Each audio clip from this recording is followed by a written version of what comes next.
ये समाज का गद्दार है, इसको समाज में रहने का अधिकार नहीं है, इसको समाज से निकाला जाए। मेरे बाद में क्या होगा वो अल्लाह मालिक है, मगर हम ये चाह रहे कि मेरा आवाज़ मीडिया के जरिए पूरा प्रशासन में जाए। और इसका देखिए हम कैमरामैन इसको दिखाइए, ये हम नागपुर थाना डीसी में जमा किए। मोहतरम नाज़रीन, आप देख रहे हैं सरफराज न्यूज़ लाइव। मैं हूं महबूब रजा सिद्दीकी, नागपुर डांगा 29 नंबर वार्ड से। आप जानते हैं इससे पहले भी एक संडे को हम लोगों ने एक न्यूज बनाई थी, सगीर बाबा और पिल्लू बाबा के समझे जुल्म और ज्यादती के खिलाफ नागपुर डांगा की पूरी अवाम ने सामने में रह करके सारी बातें सरप्राइज के सामने में रखी थी, जनता की अदालत में रखी थी। उसी बात की एक कड़ी मैं आज आपके सामने पेश करने जा रहा हूं, जिसमें से बहुत सारे लोग सगीर बाबा के खिलाफ एहतजाज कर रहे थे, प्रोटेस्ट कर रहे थे, उनके जुल्म और ज्यादती और खराज के मांगने को लेकर। उसमें से मोहम्मद इकबाल खान भी थे और हमारे लेफ्ट साइड में बैठे हुए मोहम्मद ताजुद्दीन साहब भी थे। आज इकबाल खान को उनके फैमिली मेंबर, उनकी साहबजादी ने जो है जान से मारने की धमकी दी है। किसी एक शख्स से जो है वो गन और पिस्तौल मांग रही थी उनको जान से उड़ाने की। वो ऑडियो में जब सुनाऊंगा तो आप सुन करके दंग रह जाएंगे कि आजकल की लड़कियां भी मारने मरने के लिए समझिए कि वो दूसरे से गन पिस्तौल मांग रही है। और इकबाल खान ने पुलिस को लाल बाजार वगैरह में भी सारी जो है एप्लीकेशन दे दिया है, जान की तहफ्फुज मांगा है। अगर हमें कुछ भी होता है तो ये जिम्मेदार सगीर बाबा के फैमिली, उनके लोग होंगे। चलिए, जिनको जान मारने की धमकी दी है हम डायरेक्ट उनसे बात करते हैं कि आखिर बाबा के फैमिली मेंबर ने आपको जान से मारने की धमकी क्यों दी। इस सवाल का जवाब लेते हैं इकबाल खान से। बोलिए, क्या हुआ था आपके साथ, क्यों जान से मारने की धमकी? संडे के रोज 9 तारीख को मोहम्मद हासिम का फ्लैट 3/1 में वो कब्जा करके रखा था प्रमोटर ताजुद्दीन और टिंकू से। तो मोहम्मद हासिम का फैमिली को हम लोग जुल्म के खिलाफ आवाज उठाया। मोहम्मद हासिम का घर का 21 लाख रुपए पेमेंट देते हुए वो फूड में रह रहा था, उसको हम लोग एंट्री कराया बस्ती का नाते। उसके बाद हमारा इंटरव्यू भी है 9 तारीख को मीडिया में, जुल्म के खिलाफ में हम लोग आवाज उठाए। उसका फैमिली, उसका बेटी हमको मारने का धमकी दी, जिसका नाम है साजिया कायनात, और एक बेटी का नाम है उसका सादका कायनात, जो मेरा रिलेटिव में जाके वो धमकी दी कि मेरा बाप उसको नागपुर डांगा में रहने नहीं देगा, कभी भी उसको गैप करवा देगा। तो आज ये मोमबत्ती ढिबरी का तो दौर है नहीं, मीडिया का दौर है। प्रशासन भी माशाल्लाह बहुत अच्छा है दीदी का राज में।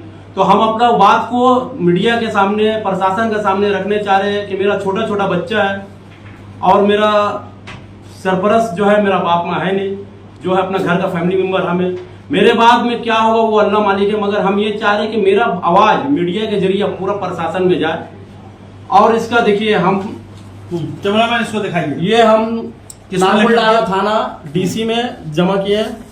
ये लाल बाजार में भी हम सीपी में जमा किए कागज, अपना जान का हिफाजत मांगे हैं। ये सगीर बाबा का जुल्म का इंतहा है। ये पेपर जो प्रमोटर से और गरीब आवाम से जो रुपया तसीला है, इसका ये कच्चा चिट्ठा है। सगीर बाबा एलएस पिल्लू सगीर, वो कोई बाबा नहीं है, उसका पूरा फैमिली करप्टेड है। उसका बेटी जब हमको मारने का धमकी दे रही, हम आप लोगों को ऑडियो सुना रहे हैं। अब ये जनता का फैसला है कि मेरा साथ इंसाफ कीजिए या सगीर बाबा के हाथ से हमको मरने दीजिए। हम आपको अपना दुख भरी कहानी सुना रहे हैं मीडिया का जरिए, आप लोग सुनिए। ये है सगीर बाबा, पिल्लू सगीर ये है, देखिए। ये बोलता है कि हम 70 वर्ष का उम्र में घर में सोए हुए हैं, बीमार है, और पैंट पहन के मशीन लेके घर के अंदर में घूर रहा है। इकबाल या टिंकू को हम गोली मार दे। ये देखिए शैतान बाबा को। इसका मीडिया का इसका ऑडियो सुनाइए, ऑडियो सुनिए। तो मालूम होना चाहिए कौन की से नहीं की से। हमको पता भी नहीं, हमको अभी मतलब मेरा दोस्त ग्रेजुएट हो रहा है, वो फोन को लिंक भेज के देखते हैं बाप का बारे में कागज छूटा। हम सो के दवा खा के बुखार से। देखे या नहीं कौन की से? देखा है। कौन बोली से? नाम देखे किसका किसका है? कुल्लू, इकबाल, नौसाद, इमरान। कौन इमरान? क्या नाम है उसका? जुनेद लोग भी था वहाँ खड़ा हो गए। हम तो कल रात में देखा 12 बजे सोने टाइम में। आज सुबह देखा। व्हाट्सएप में हमको भी लिंक आया था। तेरा पास है सामान? नहीं, अभी कुछ नहीं। देखो तो मालूम ही सब दिया हुआ है इधर उधर। किसको दिया हुआ? दोस्त को। कहाँ दिया हुआ? जो ते बोल रही है सामान तुझे दिया मैं तो मांग नहीं सके। कहा है कोई बात कांड होगा कहा? हम दूसरा लड़का से कांड कराएंगे, हम खुद थोड़ी करेंगे। ठीक है, रुको। ब्राइट स्ट्रीट का लड़का लोग से करवाएंगे, ते हमको दे दे, अच्छा, सामान दे, पैसा दे, वो दे देंगे हम, जितना बोलेगा उतना देंगे। ठीक, कब तक देगा? फोन कर दे। ते हमको फोन दे, पहनाएंगे इकबाल को, ठीक, अन्य पहनाए हम सगी में आया बच्चा ने। ठीक, कब तक देगा? फोन कब तक करेगा? फोन उठाएगा? हाँ ठीक, हम फोन कर देते थोड़ा देर में। हम तेरी को कॉल किया, हम तेरी को कॉल कर, किसी को कॉल नहीं किया। अच्छा, तो अम्बिया भाई को कॉल किया, पूछा है कि क्या हुआ, तेरे लोग चूड़ी पहन लिया। फोन देखो तो मालूम होना चाहिए कौन किसे नहीं किसे। हमको पता भी नहीं है। हमको अभी मतलब मेरा दोस्त ब्राइट स्ट्रीट में रहा, वो हमको लिंक भेज कि देख तेरा बाप का बारे में कागज छूटा। हम सो के दवा खा के बुखार से। देखे या नहीं कौन किसे? देखा है हम। कौन बोली से? नाम देखे किसका किसका है? गुल्लू, इकबाल, नौशाद, इमरान। कौन इमरान? क्या नाम है उसका? जुनेद लोग भी था वहाँ खड़ा हो के। वो हम तो कल रात में देखा 12 बजे सोने टाइम में। आज सुबह देखा हम। व्हाट्सएप में हमको भी लिंक आया था। तेरा पास है सामान? नहीं अभी कुछ नहीं। देखो तो मालूम कुछ नहीं, नहीं। सब दिया हुआ है बोल। इधर उधर। किसको दिया हुआ? दोस्त को। क्या दिया हुआ? जो ते बोल रही है सामान। तुझे दिए हुए तो मांग नहीं सके। का है कोई बात? कांड होगा का? हम दूसरा लड़का से कांड कराएंगे, हम खुद थोड़ी करेंगे। ठीक है, रुको। ब्राइट स्ट्रीट का लड़का लोग से करवाएंगे, ते हमको दे दे, अच्छा, सामान दे, पैसा दे, वो दे देंगे हम, ठीक, जितना बोलेगा उतना देंगे। ठीक है।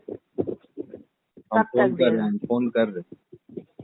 ते हमको फोन दे, पहनाएंगे इकबाल को। ठीक, अन्य पहनाए हम सगे में आया बच्चा ने। ठीक, कब तक देगा? फोन कब तक करेगा? फोन उठाएगा? हाँ ठीक, हम फोन कर दे रहे थोड़ा देर में। हम तेरी को कॉल किया, हम तेरी को कॉल कर, किसी को कॉल नहीं किया। अच्छा तो ठीक, अम्बिया भाई को कॉल किया, पूछा है कि क्या हुआ, तेरे लोग चूड़ी पहन लिए, खून ठंडा हो गया। बोला पापा का सिंगल नहीं मिला। मतलब पापा सिंगल देगा तब कांड करेगा, पापा को ऊपर चार्ज करके लोग निकल जाएगा। ठीक है रख, हम फोन करे ने तेको। सर हम खाल में आएंगे 1 बजे, खालदार का तरफ फोन कर हमको। चलिए, हमने ये आपको ऑडियो सुनाया। ये ऑडियो की जो है क्लिप है, आप सुन के जान सकते हैं कि खातून होने के नाते से किस तरीके से सामान का डिमांड करे। एक लड़के से बोले नहीं मैंने दूसरे को दिया, तीसरे को दिया, इस तरीके से आप जान सकते हैं। और भी हम बातें करते हैं। जो फिर ये ऑडियो आपको किसने भेजा? बड़ा काम खाकी रंग का। ये ऑडियो मेरे चाहने वाले ने भेजा कि इकबाल भाई आप कलकत्ता छोड़ के फैमिली को गांव भेजा दिए हैं, इसका डर से आप कलकत्ता छोड़ के निकल जाइए, आपका कभी भी हादसा हो जाएगा। तो वो मेरा चाहने वाला था या मेरा हमदर्द था। जरूर हम सोशल वर्क में अच्छा किए हैं, जो मेरा पास में यागा आ गया। नहीं तो रात में हम लोग काम काज वाला आदमी है, कहीं भी हम लोग का कुछ भी हो सकता है। ये देखिए इसका लड़का दिशान वारसी जुल्म का इंतहा करके रखा है नारकोलडांगा में। वो बोलता है कि हम जस्टिस का पढ़ाई कर रहे हैं और ऑलरेडी ये कोर्ट में जाता है काला कोट पहन के, दूसरा को बेवकूफ बना के आता है। ये बोल रहा है कि हम डबल बेंच का जज बन गए। ये नारकोलडांगा का आदमी को बेवकूफ और जाहिल समझा। और बाप बोलता है पैसा दो नहीं तो हम अपना लड़का से केस करवा देंगे, हाईकोर्ट करवा देंगे, हमको पैसा चाहिए। और ये लड़का गाड़ी में हाईकोर्ट का लोगो लगा के रखा है। ना ये एडवोकेट है, ना ये ट्रेनिंग लिया 2 साल का। हाँ, ये बहुत बड़ा छोकरीबाज है। ये एडवोकेट है नहीं है, इसकी तो तफ्तीश होगी, वो तो बाद में बात है। मगर जी ये देखिए डबल बेंच का जस्टिस का उल्लंघन कर रही है। देखिए ये देखिए जी। बस ये सब के खिलाफ हम लोग नारकोलडांगा का आवाम आवाज उठाए हैं, तो हम लोग को मरने का, मौत का धमकी मिल रहा है। एक चीज यहाँ पर हम बोलना चाहेंगे, कैमरामैन इधर दिखाए, जैसे कि यहाँ पर इस लेटर में तफसील दी गई है कि सगीर बाबा गुंडा जो कि 3/1 नारकोलडांगा में रोडमैन बगान में रहने वाला, जिसकी जवानी गुंडागर्दी में गुजरी, अब ढोंगी बाबा का चोला पहनकर पूरे समाज को गंदा कर रहा है। इसके ऊपर रेप केस है, चोरी डकैती का केस है, मर्डर केस है, 7 साल की सजा काट चुका है। अभी टीएमसी पार्टी करके उसने कुछ लीडर को हाथ में करके मासूम अवाम को डराता है। 29 नंबर वार्ड में जितनी भी प्रमोटिंग होता है, सारे बिल्डिंग में हाईकोर्ट के नाम पर एक्सटॉर्शन का रुपया लेता है, एक्सटॉर्शन के नाम पर फ्री ऑफ कॉस्ट फ्लैट लेता है, जिसकी तफसील मुंदरजा जेल है। आप यहाँ पर देख लीजिए, जिन जिन बाबा को पैसा दिया उसके नाम यहाँ पर लिखा, देने वाले का नाम लिखा, Liaquat Khan 44/1 canal east road में 11 लाख रुपया दिया बाबा को। टिंकू, इस रिपोर्ट के मुताबिक जो कागज में लिखा उसकी मैं बात कर रहा हूँ, मैं इसकी पुष्टि नहीं करता, मगर जो इसमें लिखा गया ये तो सच्चाई इसको पता होगी। ये जिसने दिया है वो समझे टिंकू भाई हमारे बगल में बैठे हुए हैं। इनका नाम जो है मोहम्मद ताजुद्दीन टिंकू, 3/1 एनएमएन रोड कलकत्ता 11 में इन्होंने 18 lakh free of cost flat दिया आपने 500 स्क्वायर फीट। ये 500 स्क्वायर फीट के फ्री ऑफ कॉस्ट दिए, अगर नहीं देते इनका बिल्डिंग बनने नहीं देता, बेचारा मरता क्या नहीं करता। उसके बाद फिर टिंकू साहब ने जो है 18 लाख कैश दिए, फिर 18 लाख इन्होंने कैश दिया। टिंकू भाई हमारे सामने में मौजूद है। मुझे पता नहीं कि इंसान ऐसा पैसा क्यों लेता है, मजबूर कर देता है इस तरीके से। मुबारक तालुमदार, इन्होंने 4 लाख दिया बाबा को। मोहम्मद अनस ने 4 लाख दिया। बिहारी मुन्ना ने दिया पैसा इनको 4 लाख, और गुल्लू ने पैसा दिया 6-6.5 लाख। चीना अख्तर ने पैसा दिया 4 लाख। फिरोज अख्तर ने दिया। इस तरीके से 6 लाख, 12 लाख, 10 लाख, 4 लाख मोहरी महमूद ने दिया। मेरे कहने का मतलब यह है कि सारे पैसे जो दिए गए, मैं इसकी पुष्टि नहीं करता हूं ये सही है कि गलत है, मगर ये लेटर में लिखा हुआ है, इसमें नाकुलडा अवाम की जानिब से लिखा हुआ। मगर एक जिसने दिया है वो हमारे लेफ्ट साइड में टिंकू भाई मौजूद है, जिन्होंने 500 स्क्वायर फीट का फ्लैट दिया, फिर आपको 18 लाख दिया। हम उनसे बातें कर रहे हैं कि आखिर क्या जरूरत पड़ गई आप लोग को मीडिया में आने की, बाबा को इस तरीके से करने को? क्या जुल्म और ज्यादती, एक्सटॉर्शन और मतलब वसूली का मामला थोड़ा ज्यादा तेज हो गया था? आज ज्यादा स्पीड में वो पकड़ लिया है हमको, ज्यादा पैसा का उसको ख्वाहिश हो गया, उसको बहुत रुपया का जरूरत है। सगीर बाबा चोला पहन के दर्शकों को बेवकूफ बना रहा है। यहाँ बैठ के बगान में बैठता है, 4-5 को लेके बैठ जाता है, बोलता जहाँ कहाँ काम हो रहा है वहाँ का लाके हमको खबर दो। और उस जगह में अपना लड़का से अजहरुद्दीन, जो एक 3/5 अज्जू एप में वो प्रमोटर है, अयूब अज्जू, ठीक है, वो इसका जितना लिखा पढ़ी का काम, जितने जगह हमको चिट्ठी चपाटी देना, उस सब अनलीगल तरीका से उसका काम वही करता है, ठीक है। और वो थाना में पुलिस को डराना, पुलिस को सब जगह नेता को डराना, इसका एक पेशा है सगीर बाबा का, ठीक है। एक चोला पहन लिया खाली बाबा का, एक चोला है किसी आवाम को बोलता है नमाज मत पढ़ो, जब रमजान का दिन सबको बुला के खाना खिलाता ही, ऐसा सब इसका पेशा हो गया। कोई जमात लेके मस्जिद से हम लोग असर का टाइम में जमात निकलती है तकसीम समझाने के लिए, तो वो क्या करता है, वो सबको भगा देता है, गाली देता है। जब हमारे इमाम को भी कितने बार बहुत से लोग से हम आपको पूछा देंगे, वो इमाम साहब को भी गाली देता है, डायरेक्ट गाली देता है इमाम साहब को। क्या हल चाहते हैं आप? सरप्लस चैनल के माध्यम से आपका क्या हल चाहिए? हम लोग को हल ये चाहिए, ये समाज का गद्दार है, इसको समाज में रहने का अधिकार नहीं है, इसको समाज से निकाला जाए। सब अवाम को, जितने मुसलमान भाई हैं सब मिल के इसको निकाले, सब मिल के निकाले। ये जो हो रहा है, हम लोग हक के लिए उठे हैं और किसी का साथ हम लोग गलत होने नहीं देंगे। जो इंसाफ है, इंसाफ उसको मिलना चाहिए। और सगीर बाबा का जुल्म को खत्म करने होगा। और सगीर बाबा जितना बिल्डिंग में इंफ्लुएंसर का पैसा ले रहा है, सबको रिटर्न देने होगा। जितना रुपया लिया हो, जिससे लिया, इसका वेरीफाई किया जाए, उसको बुलाए, प्रशासन उनको बुला के उनसे पूछे, नहीं दिया होगा उसके लिए उल्टा कार्रवाई मेरे ऊपर किए जाए। चलिए, टिंकू साहब ने एक तो बहुत मजबूत तरीके से बात रखी कि भाई अगर बाबा ने पैसा नहीं लिया होगा तो मैं उल्टा मेरे ऊपर कार्रवाई होनी चाहिए। लिए हैं तभी ये बोल रहे हैं, नहीं लिए होते तो कैसे बोलते। चलिए, इकबाल साहब की तरफ हम फिर लौटते हैं। और जिस तरीके से इकबाल साहब को मारने की धमकी दी गई है, अब तो थाने, पुलिस, लाल सब जगह आपने दे दिया है ना, वो हमको प्रशासन बहुत कोऑपरेट किया है। अब तो इत्मीनान सुकून के साथ है ना। अभी बंगाल में देखिए, बंगाल में लॉ एंड ऑर्डर का मामला है, यहाँ पर बहुत सारा मामला, पुलिस बहुत अच्छी पुलिस है, कंट्रोल करती है। हाँ, अगर आप नहीं देते तो आपके पास कुछ चार्ज हो सकता था, मगर आप तो जैसे कि खबर आपने दे दिया तो करने वाला भी होशियार हो गया होगा कि आप मुझे। बात ऐसा है कि वो हिस्ट्री सीडर है जी, इसका 25 साल पुराना रिकॉर्ड से आप अभी तक आइए, वो क्राइम करते हुए आ रहा है। वो बोर्न एंटी सोशल है। वो यूपी बिहार में जाता है, वहां से ड्रग्स लाता है, ब्राउन शुगर लाता है, सप्लाई करता है। दूसरा, वो क्रिमिनल है, वो बाहर का शूटर से हमको गोली मरवा देगा। अभी भी हमको जान का सेफ्टी नहीं है, हमको बहुत डर है, हमको बहुत अपना जान का डर है। वो हमको रास्ता चलते गोली मराने की उसका सलाहियत है। इससे पहले 4 साल पहले आप मालूम कीजिए, नारकुलडांगा में दानिश मासूम का हाफ मर्डर हुआ था, जिसमें उसका लड़का दिशान वारसी, जो आज एडवोकेट का, वो काला कोट पहने घूर रहा है। आप नारकुलडांगा थाना में जाके मालूम कीजिए, उसका नाम में 307 का केस हुआ था, जिसको वो हमनाबाद गोरखपुर का डॉक्टर सर्टिफिकेट दिखा के बेल कराया था, झूठा सर्टिफिकेट। और उस टाइम क्राइम ऑफिसर विपुल साहा था, वो और संतोष बाबू, छोटा बाबू था। आप मालूम कीजिए नारकोलडांगा थाना में जाके कि ये क्राइम करते हुए आ रहा है, अब बेगुनाह का खून बहाते हुए आ रहा है, इसके सामने खून भी पानी है। आज हम लोग आवाज उठाए हैं, ये 2 लड़का में कल हो सकता है कि हम लोग 2 में से एक रहे, एक नहीं रहे, मगर हम लोग अपना बात को नारकोलडांगा के आदमी को जगा के जाएंगे। हम लोग मरेंगे मगर कुछ नारकोलडांगा के इतिहास में करके जाएंगे कि मेरा बाप, मेरा छोटा छोटा भाई लोग हराम पैसा से बचे और हराम देने से बचे। आज हम लोग इनलीगल काम के लिए बीवी का जेवर बंदी करके काम कर रहे हैं, कर्जा लेके महाजन से काम कर रहे हैं। आज हम लोग कर्जदार हो गए 20-25 लाख का, मगर सगीर में को एहसास नहीं है। वो हम लोग का मर्डर करा के चैन लेगा, वो हम लोग का मर्डर कराएगा, मेरा या ताजुद्दीन टिंकू का हम लोग का मर्डर करा के वो चैन लेगा। आज हम लोग देखते हैं कि वो कितना ताकतवर है। वो ताकतवर है कि मेरा अल्लाह हमको बचाने वाला है। आज हम लोग का बाल बच्चों को बोलता है कि फूट में भीख मंगवा देंगे, हम 60 वर्ष की उम्र में चापड़ छुरी चला सकते हैं। तो आज हम लोग अपना परिवार को देख के बोला ये सगीर बाबा बोलता, पिल्लू सगीर बोलता, पिल्लू सगीर कि हम चापड़ छुरी चप्पल बोलता है कि हम 60 वर्ष की उम्र में चापड़ छुरी चलवाएंगे और हम लोग बाल बच्चों को भीख मंगाएंगे, टिंकू को भिखारी कर देंगे, नौसाद को भिखारी कर देंगे, गुल्लू को मर्डर करवा देंगे। आज अगर 16 वर्ष का लड़का 15 वर्ष का लड़का एंजॉय करके जिंदगी नहीं गुजारेगा तो क्या तुम्हारा 60 वर्ष की उम्र में जाकर बीड़ी फूकेगा? उसको जलन होता है दूसरा का अच्छा खाना पीना देखने से। वो अपना परिवार का नहीं है,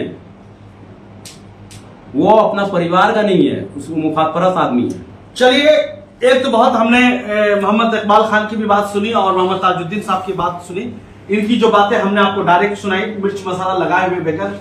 अगर कहीं ना कहीं नाइंसाफी हो रही है, अदालत है, पुलिस है, महकमा है, हुकूमत है, इस पर गौर व फिक्र करे। अगर वाकई में ये गलत है तो इसको सजा मिलनी चाहिए और सही सजा मिलनी चाहिए। और एक उम्र के ऐसे दहलीज में लोग चले जाते हैं तो कम से कम ऊपर वाले की खौफ होनी चाहिए कि हमें कब्र में जाके खुदा को मुंह दिखाना है और हमें किए हुए सजा जो दुनिया में सजा करते हैं, इस्लाम मजहब को मानने वाले हैं तो उसकी सजा आपको जरूर मिलेगी। तो इसलिए इंसान को तौबा तिल्ला भी कर लेनी चाहिए। इंसान जिंदगी में गलती होती है, शायद आप बहुत गलती किए होंगे, एक अच्छे इंसान होने के नाते से आपकी उम्र कुछ दलील में कम से कम तौबा तिल्ला कर लेनी चाहिए। इसलिए कि इंसान दुनिया में जब आता है तो खाली हाथ आया है और जब इस दुनिया से भी जाएगा तो खाली हाथ जाएगा। तो ये जो खराज आप मांग रहे हैं 5 लाख, 4 लाख, 6 लाख, 7 लाख, 10 लाख, एक पैसा भी आप लेकर के नहीं जाएंगे। किसके लिए कर रहे हैं? हराम का काम, जबरदस्ती मांगना। प्यार मोहब्बत का एक अलग मामला होता है, जबरदस्ती मामला कौन कैसे पैसा दे रहा है, कहां से ला के दे रहा है। अगर इस किस्म की कमाई है तो इस्लाम में इस किस्म की कमाई हराम है। आप तो बाबा है, आपका काम था इस देश को, इस मुल्क को, यहाँ के अवाम को सही रास्ता दिखलाना, दीन इस्लाम की बात करना, कुरान और हदीस की बात करना, इस्लाम की तबलीग करना, इस्लाम में अमन सुकून का पैगाम, अमन सुकून को फैलाते। आप नौजवान लड़कों को लेकर के एक मिसाल देता कि हमारे मोहल्ले में एक अच्छा बाबा है जो दीन की तबलीग करते हैं। मगर बाबा आप कैसे बाबा है कि लोग आपके मुखालिफ हो गए, लोग आपके खिलाफ बोल रहे हैं, आप नमाज रोजा के खिलाफ बोल रहे हैं। तो कहीं ना कहीं हमारे ख्याल से बाबा से गलती हुई है और यहाँ की जनता आप सारी मुखालिफ है। तो समझिए कि डेमोक्रेसी में जनता की सबसे बड़ी ताकत होती है। मैं हुकूमत से भी गुजारिश करता हूँ, पुलिस स्टेशन से भी गुजारिश करता हूँ और लॉ एंड ऑर्डर से गुजारिश करता हूँ, ये बेचारे को जान की धमकी दी गई है, इनके ऊपर अच्छी तरीका से समझिए कि प्रोटेक्शन दिया जाए। किसने दिया, किससे करवाने वाले थे, उसकी भी जांच होनी चाहिए, बड़े पैमाने पे जांच होनी चाहिए और अमन सुकून का पैगाम होनी चाहिए, माहौल होनी चाहिए। मैं न्यूज दिखा रहा हूँ, बाबा हमारे पे बड़ा अटैक कर सकते, अगर हमें कुछ होता, हमारे कैमरामैन होता तो इसके भी जिम्मेदार बाबा होंगे। आप देखते रहिए सरपरस्त न्यूज़ लाइव। सरपरस्त ने हमेशा जुल्म और ज्यादती के खिलाफ, नाइंसाफी के खिलाफ बड़े पैमाने पर आवाज उठाते रहेंगे और जुल्म के खिलाफ लड़ाई लड़ते रहेंगे। दीजिए भाई Mahmood Rashid, cameraman Zishan sir, thank you very much हमारे साथ जुड़ने के लिए। शुक्रिया जितने भी लोग हमारे साथ लाइव थे।